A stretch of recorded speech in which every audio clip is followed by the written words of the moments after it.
তো সব জনপ্রতিনিধি তৃণমূল সবই জানে মমতা ব্যানার্জি, তো জেগে ঘুমাই। সেখানে মোহাম্মদ সেলিম, মীনাক্ষী, আপনি সবাই গেলেন মানুষের সাথে কথা বলতে, কিন্তু তৃণমূলের জনপ্রতিনিধিরা পৌঁছাতে যাচ্ছে না, মার খাবে যে ওখানটা কি করে যাবে? মমতা ব্যানার্জি হাতরাসে লোক পাঠাচ্ছে, মণিপুরের লোক পাঠাচ্ছে, কিন্তু জঙ্গিপুরের লোক পাঠাচ্ছে না। তাদের দলে বড় বড় মুখী আছে, বিরাট বিরাট বক্তা আছে, বিরাট বিরাট উকিল আছে তাদের দলের। কাকতারুয়া উকিলের অভাব নাই, অনেক কাকতারুয়া উকিল আছে, আইন জানে, সব কিছু জানে।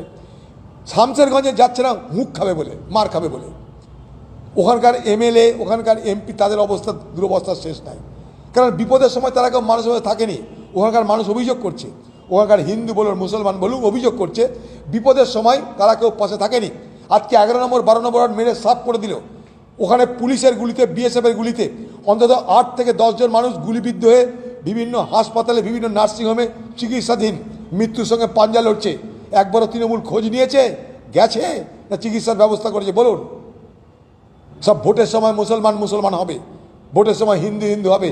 আরে বিপদের সময় কোথায় তোমরা? A friend in need is a friend in deed.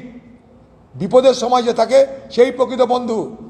Vote নিয়ে পালিয়েছেন আপনারা, মালকড়ি কামাচ্ছেন, ফ্ল্যাট বাড়ি করছেন, সম্পত্তি তৈরি করছেন, আপনাদের মাথা ব্যথা কিছেন? আর এই দিদি পাগলের প্রলাপ বকছে কলকাতায় বসে, ইমাম মুয়াজ্জিনদের সবাই।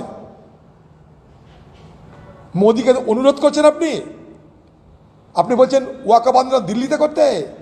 আমরা মুর্শিদাবাদেই করব, আমরা বাংলাতেই করব ওয়াকফ আন্দোলন।